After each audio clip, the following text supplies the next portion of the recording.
Let me ask you this question, brother. You are always in Africa.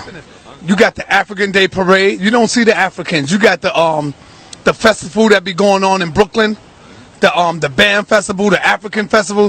Where's the Africans at? When we doing our rallies and our marches, where's the Africans at on your side? Talk to us really about that, man. See, let me tell you something. We think slavery in America was something. Slavery in Africa is still in force.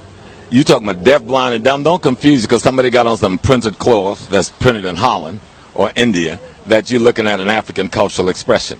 That's not an African cultural expression. That cloth was printed in a European country and then sold to Africans. And they've accepted that as their cloth. You understand what I'm saying? Just that piece. Now, they do speak the language, but they know less about their history than you and I do. So you've got a deaf, blind, dumb, backwards person speaking an African language, coming from the African country, came here to be a parasite on their own people with no respect for themselves as human beings, and then because they speak a language, try to play you off like they got something culturally that you don't have.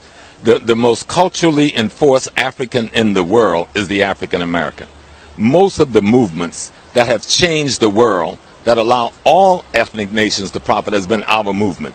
And so we get peed on and played down because these people are so punked out and scared of the white man that they feel because they're scared of the white man, they got to be against us. Are they our people, brother, or are we our own people now? No, we got to understand two things.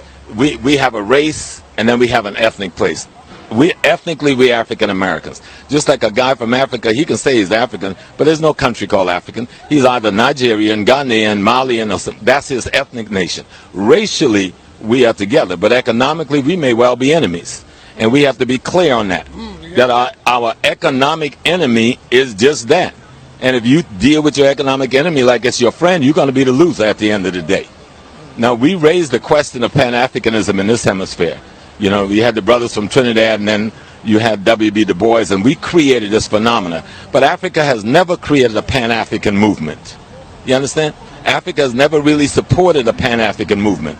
We had a couple of people in Nkrumah and Julius Nyerere and Mugabe, but most of Africa never gave a damn about a Pan-Africanism because they're still bogged down in the colonial slavery of European Judeo-Christian indoctrination, which is worse than anything that we've suffered. Worse than anything that we've suffered. The illusion of the clothes and the language make us think we're dealing with somebody that has some African purity culturally and spiritually.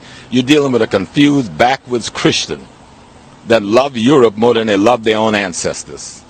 They would not even use an African word for God.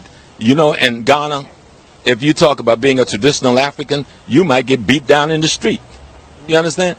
You're ostracized on the radio. Movies are made to show African culture as being the devil, while Christian culture is coming in as the savior. This is TV shows and on TV in Nigeria and Ghana every day.